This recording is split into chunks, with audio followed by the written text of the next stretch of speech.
Assalamualaikum warahmatullahi wabarakatuh. Perkenalkan, nama saya Fadli Setiawan, NRP 242021049. Saya dari Prodi Perencanaan Wilayah dan Kota akan membahas materi yaitu peran komunikasi dalam perencanaan. Yang kita tahu, komunikasi itu adalah materi dasar saat kita akan menjelaskan sesuatu atau mempresentasikan sesuatu.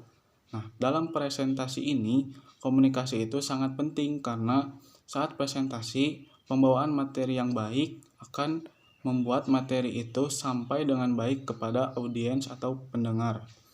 Nah, saat menjadi planner, kita itu dituntut untuk bisa memberikan poin-poin yang kita rencanakan kepada audiens atau pendengar.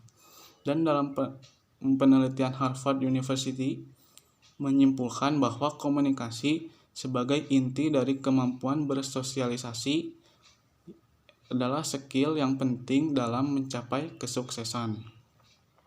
Nah, banyak orang yang mempunyai ide yang menarik, mempunyai pemahaman yang baik terhadap materi tersebut, tetapi kemampuan berkomunikasi dalam tulisan atau lisan tidak mumpuni, alhasil mencapai materi tersebut jadi tidak tersampaikan kepada audiens.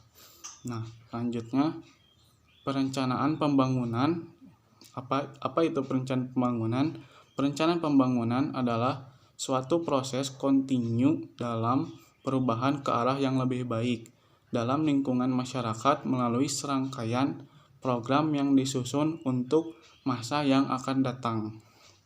Nah, selanjutnya adalah pengertian perencanaan komunikasi. Pengertian perencanaan komunikasi ini ada 4.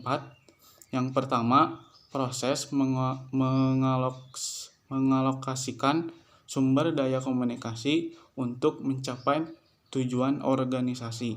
Nah, yang kedua, suatu usaha yang sistematis dan kontinu dalam mengorganisir aktivitas manusia terhadap upaya penggunaan sumber daya komunikasi secara efisien guna merealisasikan kebijakan komunikasi.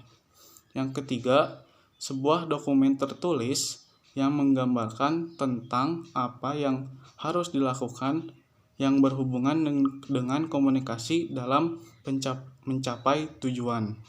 Dan yang keempat, seni dan ilmu pengetahuan dalam mencapai target khalayak dengan menggunakan saluran-saluran komunikasi.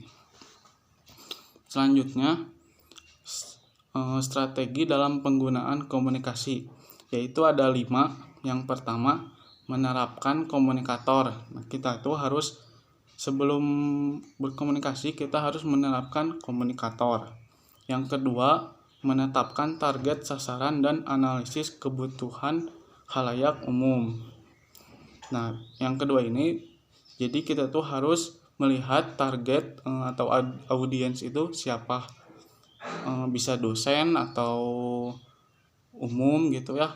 Nah, yang ketiga, menyusun pesan atau isi dari presentasi tersebut. Dan yang keempat, memilih media dan saluran komunikasi. Dan yang kelima, efek komunikasi, apa yang diharapkan. Nah, jadi kita tuh harus mengetahui efek komunikasi apa saat kita berpresentasi kepada audiens. Jadi kita harus tahu efek yang akan diharapkan gitu. Lalu ada seorang konsultan Bank Dunia yaitu Paolo Mevaloupoulos. Nah, Bank Dunia itu sudah banyak membuat program-program peningkatan kesejahteraan kepada masyarakat. Tetapi ketika program-program tersebut mengalami kegagalan, maka keluhan pertama para pengambil keputusan adalah faktor komunikasi. Makanya menurut Paolo Mevaloupoulos, faktor komunikasi itu sangat penting dalam pengambilan keputusan.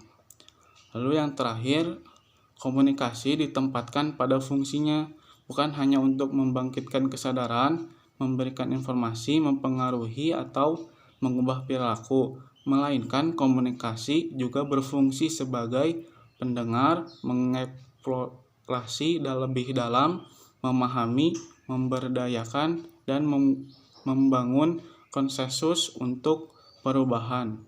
Oleh karena itu, komunikasi diperlukan untuk mendukung proses pembangunan. Terima kasih. Wassalamualaikum warahmatullahi wabarakatuh.